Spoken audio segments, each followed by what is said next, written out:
All right. Wow.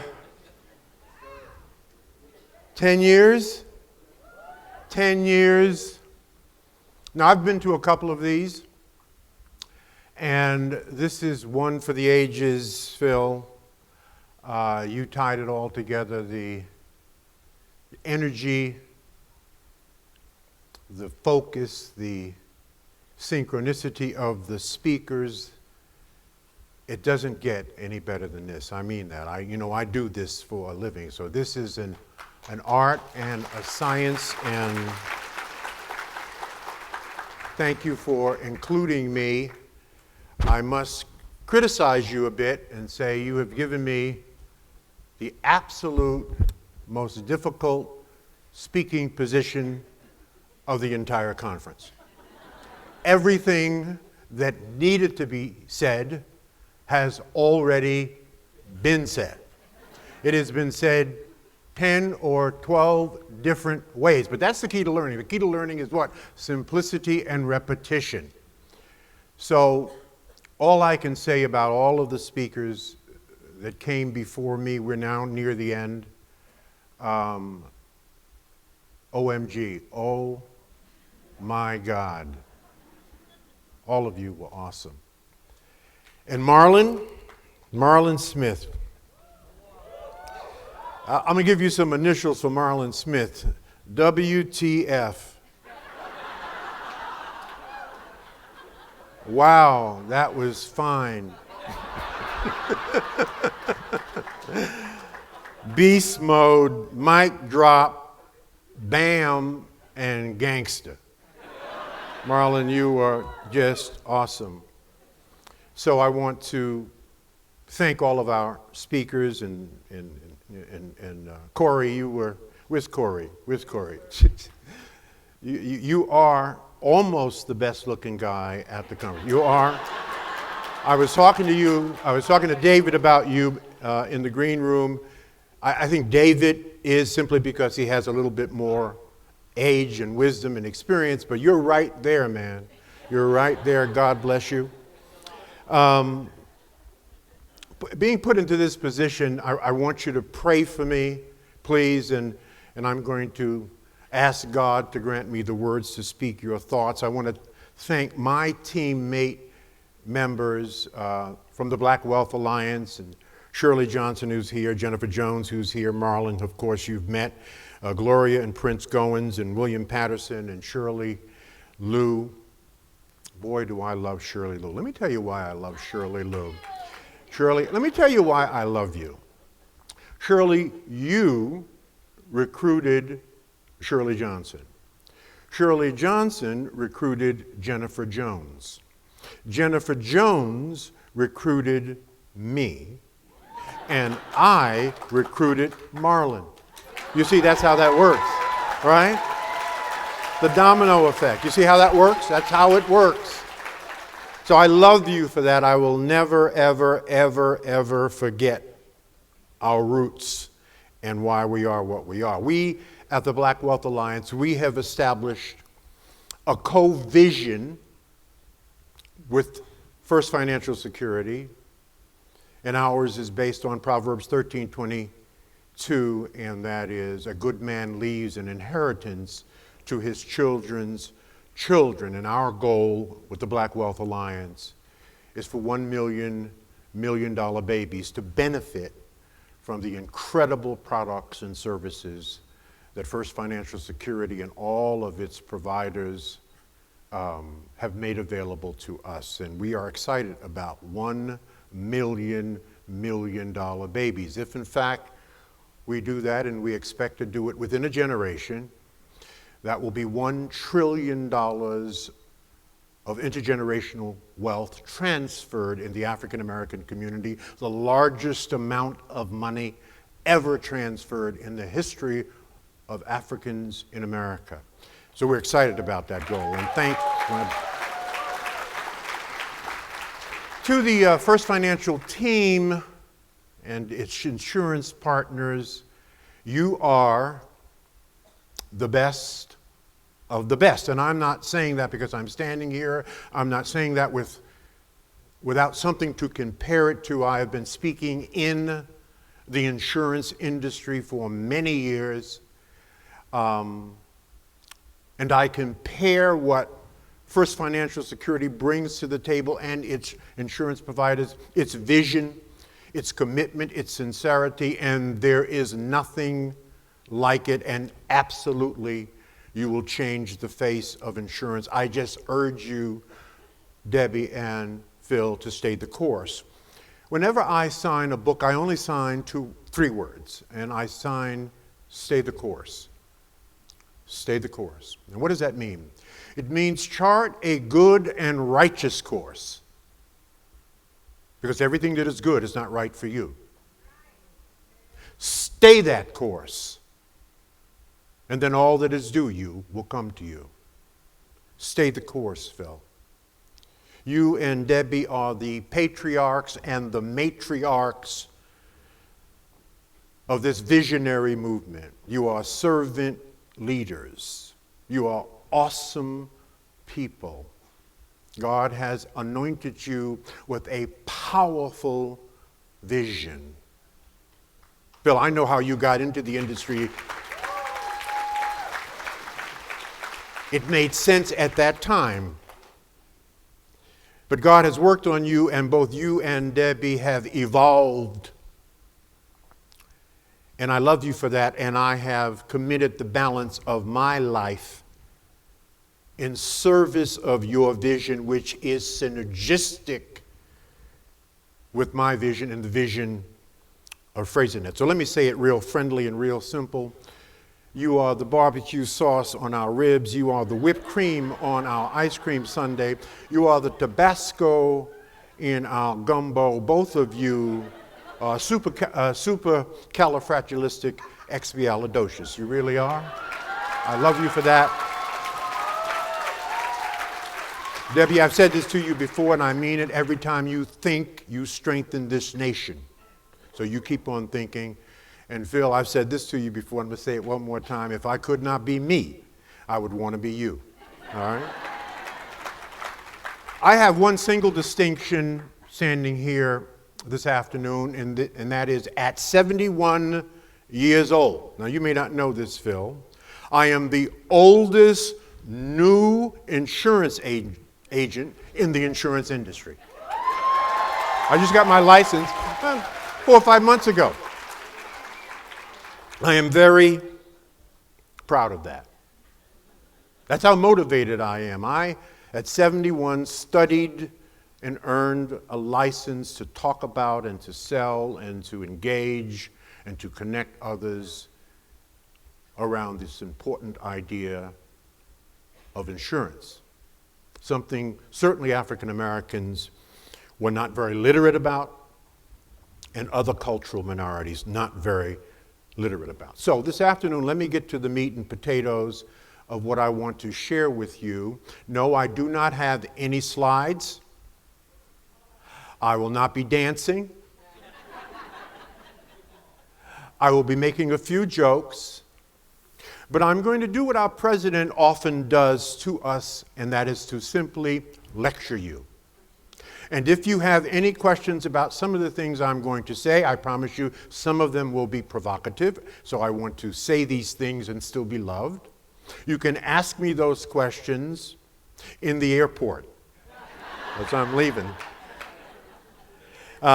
So this afternoon I want to talk to you, and since my job is to recap, because it's all been said. I said this before. It's all been said and said well. So my job is to recap in my own special way, in my own special language, with my own special experience, the importance of leadership, the fragileness of time, the power of commitment, and the criticalness of effectively utilizing the systems and the tools that so much has been put into and provided to us by the First Financial Security. So that's what I'm going to do. I've got about 40 minutes or so, so if you finish listening before I finish talking, I do understand. Please leave quietly, okay? Let me begin, as David had talked about right up front at the beginning of this segment, right after lunch, leadership. And I don't have to say to you, this is the leadership conference. So therefore, we are the leaders. So I want to start with some bad news. And again, I want to say this and still be loved. 2 weeks ago, a major report came out from the Institute of Policy Studies on the ever-growing wealth gap between cultural minorities in America and white America. It was a devastating study. I'd never seen anything quite like this. And in essence, here's what the study said. It said that if nothing changes among black and brown people, if we don't begin to do something different, it will take 228 years for African Americans to close the wealth gap, and will take Hispanics 84 years to close the wealth gap, if ever, if nothing changes. Now, the report said that for Asians, that between Victoria Lee and Shirley Lou, it'll take about 60 days. So we're not worried about Asians so much. I think they've got it covered. But certainly black and brown people have a lot of work to do. 228 years. That is the number of generations, about 11 generations, it took us to free ourselves. Something has got to change. There was an interesting article on the front page of USA Today last year, below the fold, about baby boomers. It particularly mentioned African American baby boomers, but it was talking about all baby boomers. And it said that baby boomers will be the first generation in our country to raise another generation that will be worse off. So in the 400-year history of our country, no generation has raised another generation that will be worse off. We must fix that in the 21st century. FFS's vision is a step towards fixing that. Yes, it is. It absolutely is. It is a first step. It is a first generational step. It will be passed on to succeeding generations. The job will not get done in a few years. This is a multiple generational goal that they have and that we have. It is said that wealthy people plan for 3 generations and poor people plan for Saturday night. That's about right.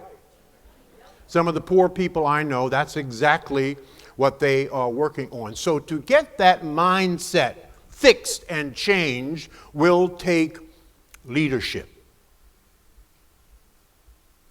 We can't say that enough. It will take leadership. Peter Drucker, the great management consultant guru, probably the greatest in the history of America, said it very clearly. He said only three things happen naturally in organizations and communities: friction, confusion, and underperformance.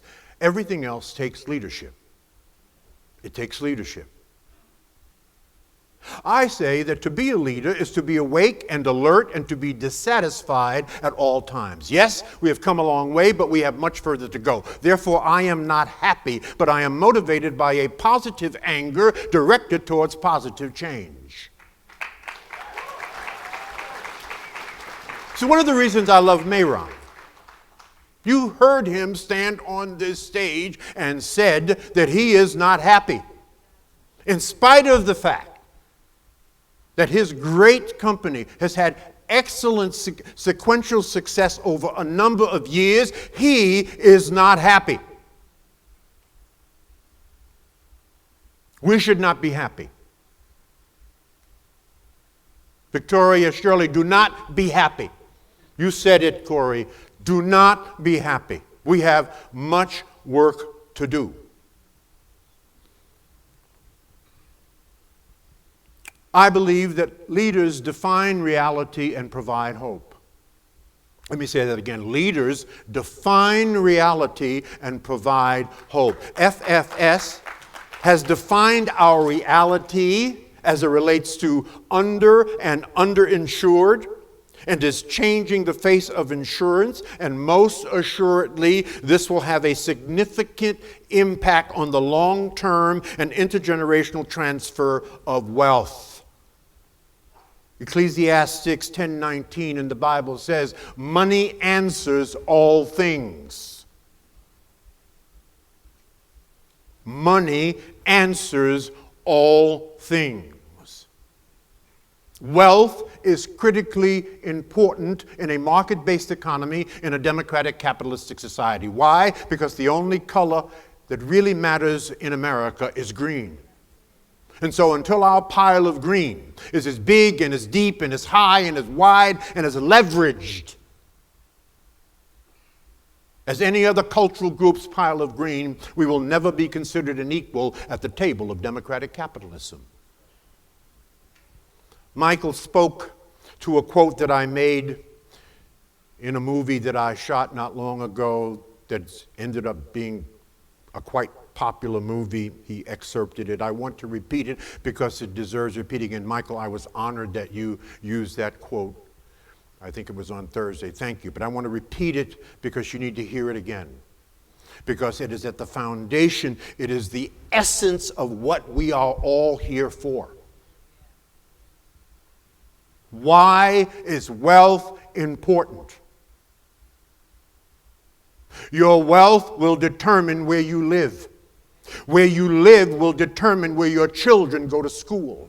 Where your children go to school will determine the quality of your children's higher education. And the quality of your children's higher education will determine your children's lifelong earnings. And your children's lifelong earnings will determine where your children live. And where your children live will determine where your grandchildren go to school. And where your grandchildren go to school will determine the quality of their higher education, and that will determine their lifelong. Or do you understand the cycle of poverty here?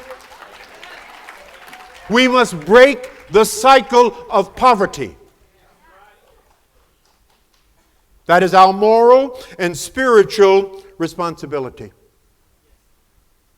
People ask me all the time, Dr. Fraser, when I say this, can you give me an example of some other than intergenerational transfer of wealth, some modern day examples of the transfer of wealth?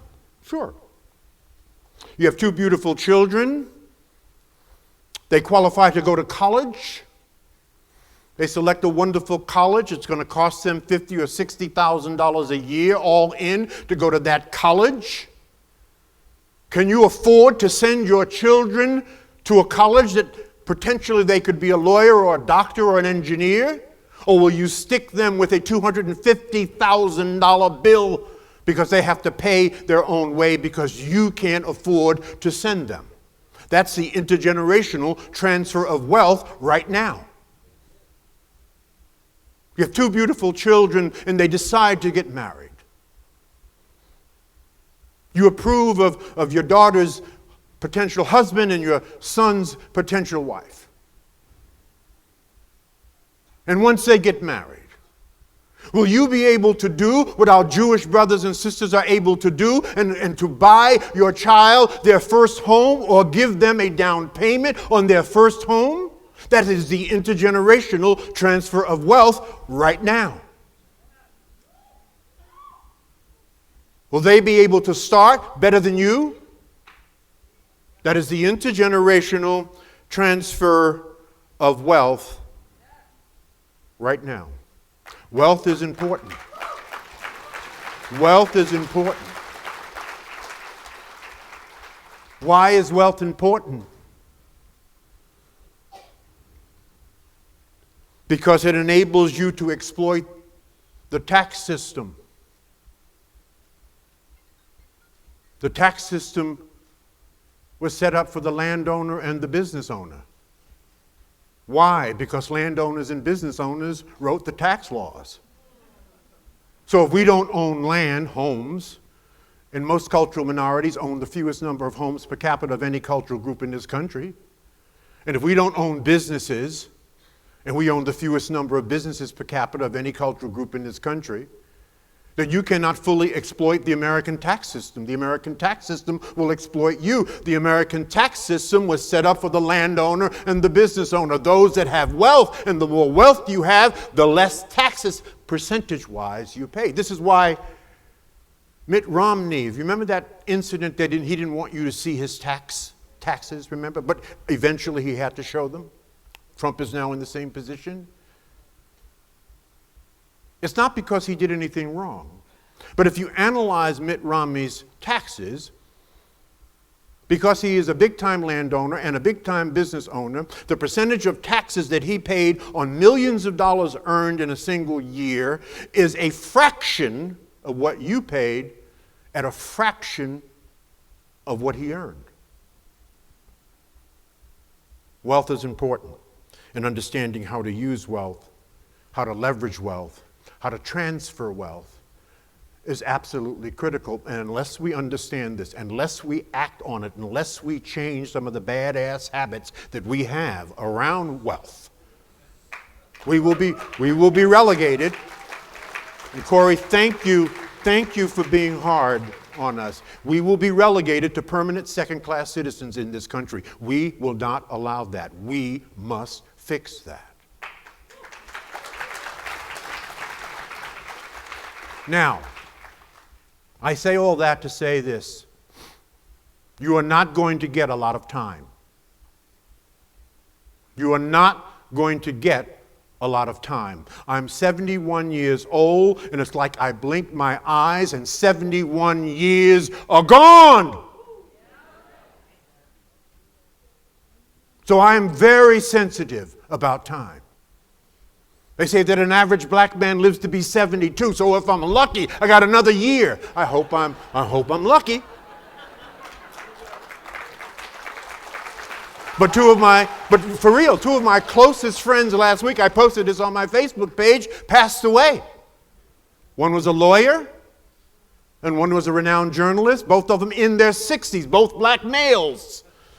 And I'm telling you, when you reach the seventh passage of your life, you start reading obituaries, and you start asking yourself questions. Well, why did he die? How did he or she die? I'm telling you, you're going to get sensitive about your time. So I will tell anybody in a New York Minute, do anything but don't waste my time. I will get more money, but I will not get any more time. And I want you to understand that time is the only wealth that God gives you. That's the only wealth that God gives you. But you have no contract with God.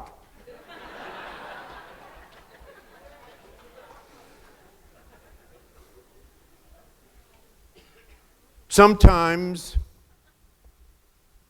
and again I want to say this and still be loved, sometimes you have to give up on people, not because you don't care, but because they don't care. Don't waste your time. Don't waste your time. God gave Mozart 35 years to write some of the greatest music in the history of the world. He gave Dr. King 39 years to change America, and he gave his own son 33 and a half years to change the world. Don't you waste your time. Don't you waste your time. Often our time is wasted because of our fears.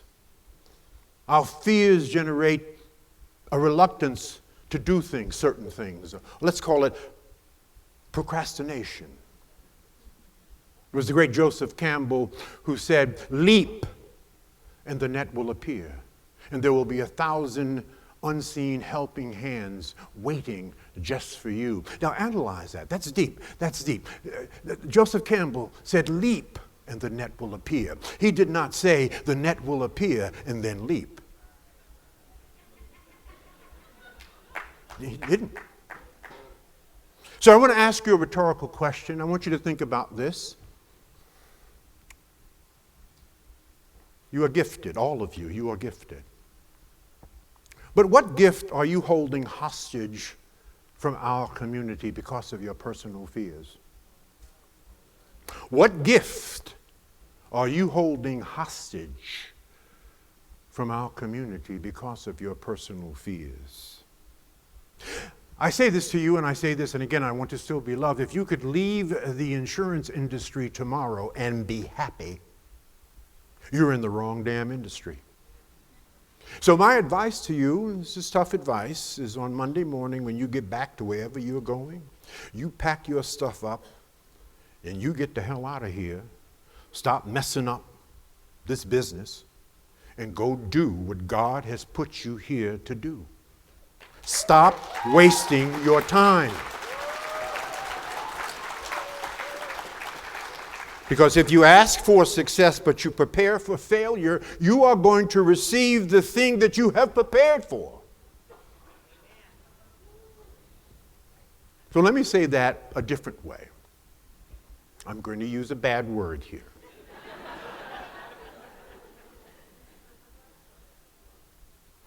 Life's journey, in case no one has told you, is not to arrive at the grave safely in a well-preserved body. But rather it is to skid in sideways, brothers and sisters, totally worn out, shouting, "Holy shit, what a great ride." That's right.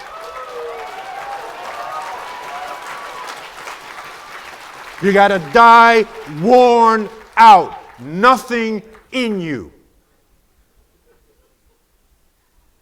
And you can do that if you love what you do.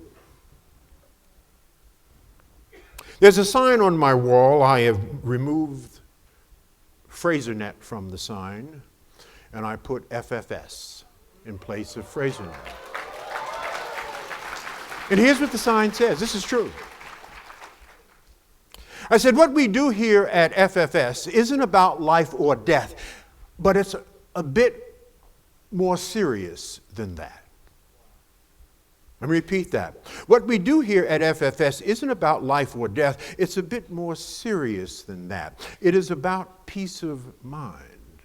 It is about security and generational legacy. And most importantly, it is all about love.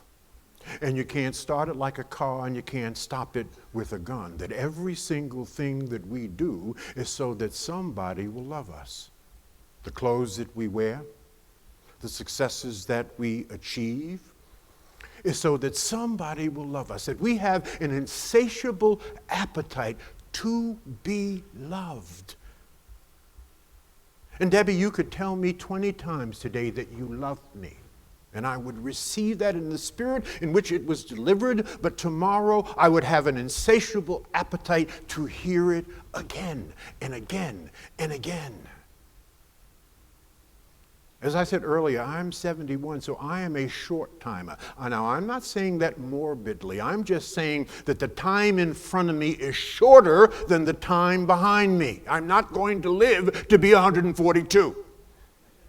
So I'm a short timer.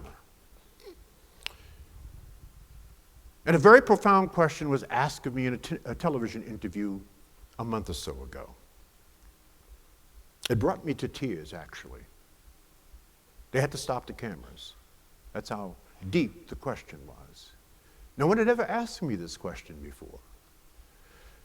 In the interview, a young lady said, "Dr. Fraser, what is really important to you?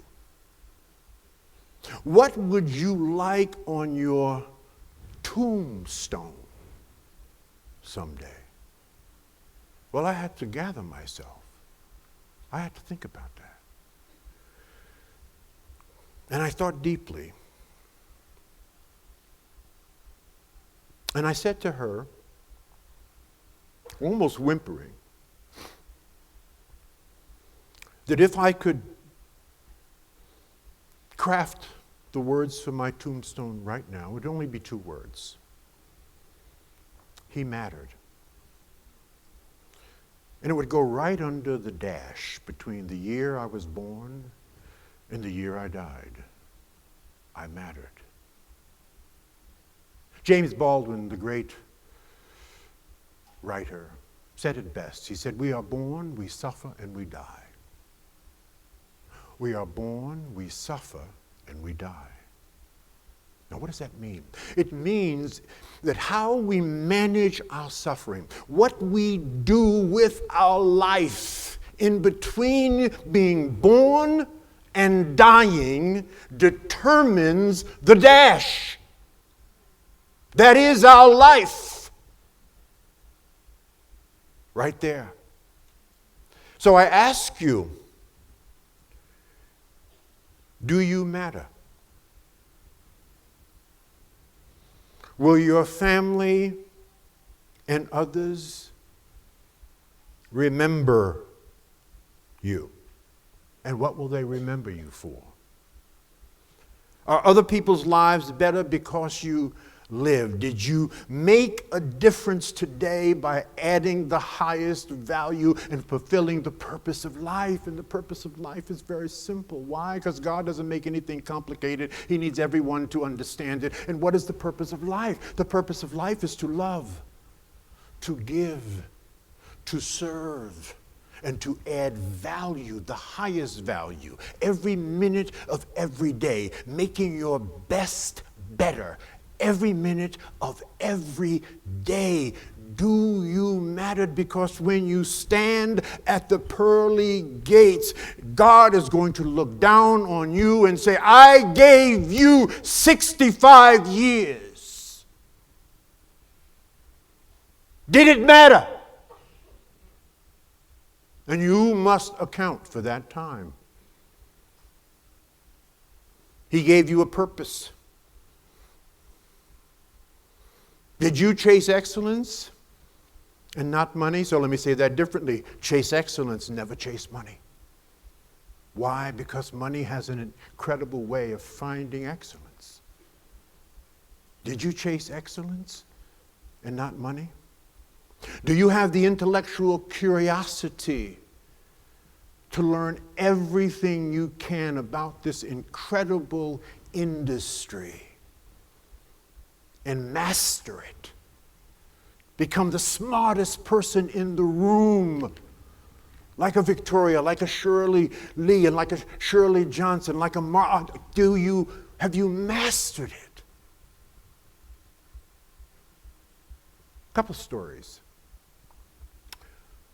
Joe Girard is in the Guinness Book of World Records as the #1 automobile salesman in the world. I met Joe Girard about 30 years ago when I brought him in as a speaker at a major event I was producing in downtown Cleveland. He's still living. He lives in Detroit. At 35 years old, he was a failure, had filed bankruptcy. You can read all about him on Wikipedia.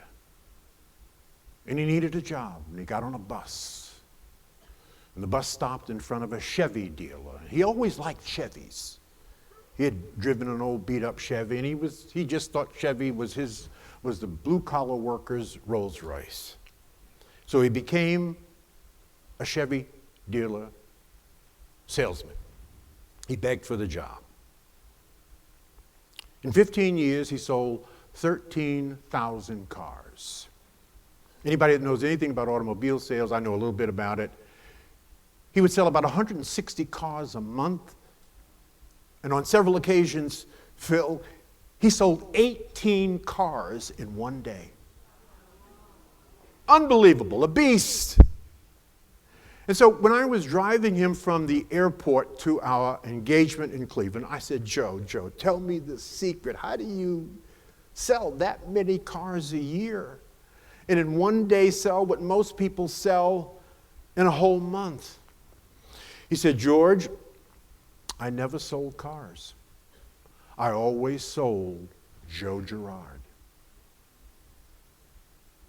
I said, well, how do you sell Joe Girard? I always ask people about themselves.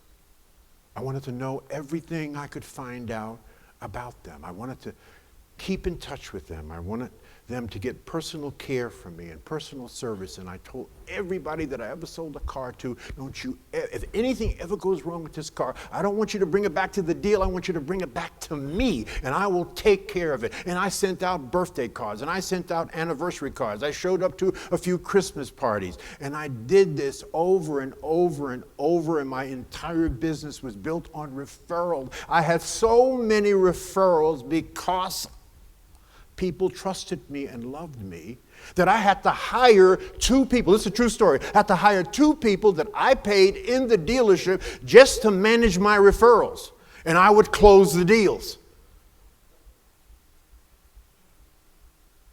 He didn't sell cars. He sold himself. The next person is a person you should know. You're in this industry, you should know of this person. He is an icon in the insurance industry. Ben Feldman. Ben Feldman, from 1942 to 1993, sold for New York Life Insurance. He is considered and has been called the most prolific salesman in world history. Remember now, he was selling retail insurance in the 40s.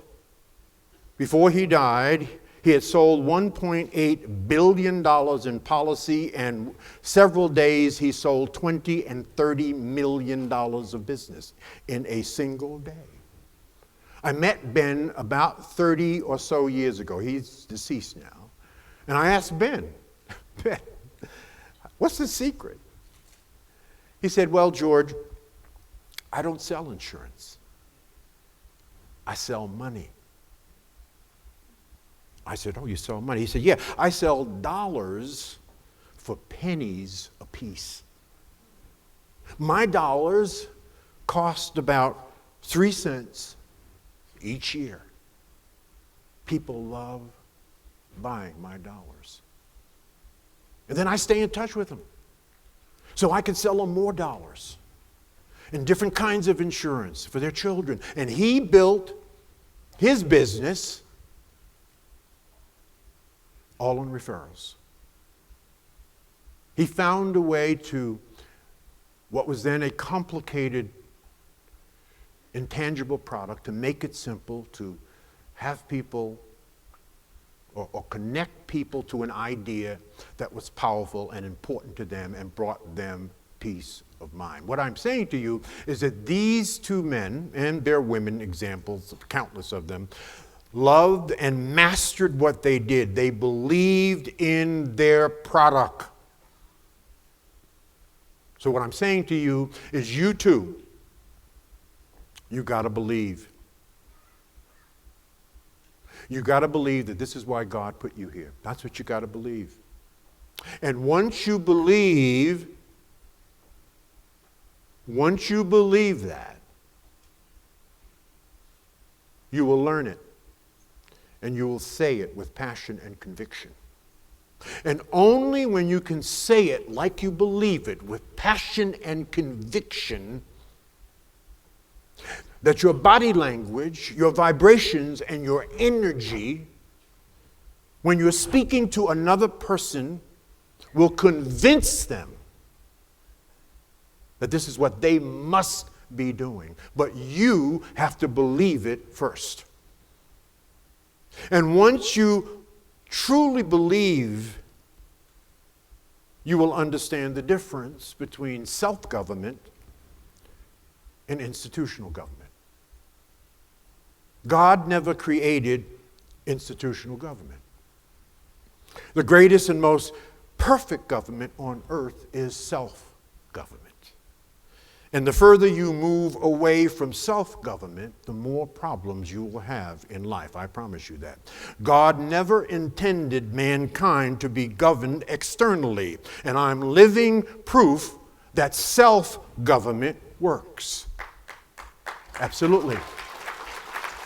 My father came to this country in the early 1900s from Guyana, married a beautiful, fair-skinned sister, Ida Mae Baldwin, from Lumpkin, Georgia. They moved to Brooklyn, New York, Bed-Stuy. They had 11 children, 8 boys and 3 girls. My mother became mentally ill when I was 3. My father was a cab driver, couldn't take care of 11 children, so we were orphaned. I was orphaned at 3. I stayed in an orphanage from 3 to 5, and because no one would take 11 children, we were broken up into 3s. And I spent the balance of my young life in foster care, toxic foster care, which is not an indictment of foster care, just an indictment of the foster care that I was given, until I aged out of foster care at 18. I was sent to vocational schools. I majored in woodworking because nobody thought I was college material. So my first job after graduating from a vocational high school with a diploma in woodworking was working on a midnight shift, mopping floors at LaGuardia Airport, paying my way through college, not believing what they had told me. That's my story. Each of you have a story. Your story is probably more powerful than mine, but I know that if you take on the elements of self-government, it doesn't matter what people say to you. What are the elements of self-government? It's been spoken about many different ways over the last 4 days. Discipline. Discipline. We are lacking obedience and discipline. Discipline. I see this so beautifully in our Asian and our Hmong people. Obedience and discipline. Charlie, you are awesome. Charlie, my brothers and sisters. To my Hispanic brothers and sisters, I say to you, mucho grande, you are awesomely grand. And to my African American brothers and sisters, I say to you simply, from the words of Drake, the rapper, started at the bottom, now we're here. Right? Started at the bottom, now we're here. You're gangster. So discipline. Discipline is made up of vision and planning and patience and execution. That's been talked about. Corey, you talked about it, right? Moving from 80% talk and 20% doing to 80% doing and 20% talking. Mama taught me many years ago, what you do speaks so loudly I can't hear what you say. I see your lips running. I hear you talking, but what you doing? Right? Being deeply committed to personal growth and development. Marlon talked about this. He was all over this. Being deeply committed to personal growth and development and lifelong learning and constant never-ending improvement. And reading. Leaders are readers and readers lead. Read. This is especially a problem in the African American community. A.C. Nielsen came out with a major study last year on cultural minority television viewership. It was disgusting. African Americans watch 72 hours of television a week. 72 hours of television a week. Anybody watching 72 hours of television a week or 10 hours a day needs their ass kicked. Really, you need your ass kicked. Right? Don't join my team. Don't come to my conference. I don't even want to be around you because you're ignorant. How could you know anything? You watch television for 72 hours a week. You work or 10 hours a day. You work 8 hours a day. You sleep 8 hours a day. You ain't about nothing. You ain't reading. So we have to understand that this is a part of self-governing. Self-governing. There is nothing more powerful than the elegance of a developed mind. There's nothing more powerful than the elegance of a developed mind. To be a 360-degree person, to be able to have a conversation, a 360-degree conversation with anybody. Talk about anything other than the weather and sports, more than that. That means you have to read. You've got to sacrifice. We have to delay our gratification. Put in the work now. Delay the gratification. And then developing different habits. We have some very bad habits. There's a wonderful book, and I want to recommend. Last year I recommended that you read Blue Ocean. This year I want to recommend that you read The Power of Habit by Charles Duhigg. D-U-H-I-G-G. The Power of Habit. And in this book, Charles Duhigg says, movements don't emerge because everyone suddenly decides to face the same direction at once. They rely on social patterns that begin as the habits of friendship. They grow through the habits of communities, and they are sustained by new habits that changes the person's sense of self. Habits, the power of habits. We have some bad habits. We must model the behavior that we expect from our communities and our people, which means we must change some of our habits. Now, I don't want to get into the bad habits that in each particular cultural group has. Now, I have them. But I can tell you some general bad habits that less than successful people have that you need to avoid. A, the avoidance of hard choices, bad habit. Mentally lazy, bad habit. Procrastination, bad habit. The unwillingness to consciously make planned sacrifices, bad habit. The lack of follow-up and follow-through, bad habit. Being in the state of denial, bad habit. And for those of you that consume too much television, 72 hours of television a week, bad habit. So, changing our habits, developing our relationships. And let me see how much time we have. We're out of time. My goodness. Okay, so here's what we're going to do. We're going to make this a two-part presentation. I've given you the first, let's call it macro view today. If I'm invited back ever again, I'll give you the second part then, because it's just too much to say and too little time to say it, and I want to respect time because there are other speakers behind me. So the next time I'm with you, we're going to talk about the 7 biggest mistakes we make when networking, what networking really is and isn't, because networking at its key to our industry, because business is about relationships. Without relationships, you have no business. Without relationships, you have no business being in business. In fact, the business we're all really in is in the business of building relationships. Yes, you can make a sale and make a commission, but you can make a friend and make a fortune. Joe Girard made friends and he made a fortune. Ben Feldman made friends and he made a fortune. You've got to be able to protect your brand. That was already said. You've got to be able to protect your name and to protect your brand, and you must understand that your smile is your logo. Your personality is your business card. And how you leave others feeling after they have had an experience with you becomes your trademark. That people will forget what you said and people will forget what you did, but people will never forget how you made them feel. How do you make people feel? What are the experiences of people after they have had an experience with you? So, in the name of time, I want you to do me a personal favor. This is something we do regularly in the African American community, and that is we pray. So I want you to stand. I want you to take the hand of the person on the left and the person on the right. And I want to close my talk with a very short prayer.